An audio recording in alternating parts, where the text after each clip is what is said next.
हाय दोस्तों, ये देखिए जो है टफ डीसी। टफ डीसी जो है ये सिरप है और ये सिरप जो है मैनकाइंड कंपनी बनाती है। इसमें डेक्सामेथार्फेन, हाइड्रोक्लोराइड, फेनाइलरेप्रिन हाइड्रोक्लोराइड एंड क्लोरोफेनामिड मलिएट है। और इसमें डेक्सामेथार्फेन इस 5 ml में डेक्सामेथार्फेन 10 mg है। फेनफेनलेप्रामीन जो है 5 mg है।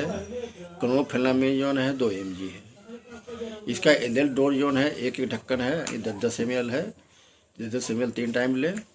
यह सूखी खांसी की रामबाण दवा है। कैसे भी सूखी खांसी आ रही है, इसके देने से खांसी, सूखी खांसी यानी ड्राई कफ ठीक हो जाएगा। मैनकाइंड कंपनी बनाती है। इसका MRP 110 रुपये है और इसको जो है 10 साल से ऊपर बच्चे को दे सकते हैं। 10 साल से ऊपर बच्चे को देना है तो 5-5 ml करके 3 टाइम दे सकते हैं। धन्यवाद। हमारे चैनल को like, subscribe, share, follow, comment out करें। टफ डीसी इसका नाम है, देख लीजिए जो है टफ डीसी।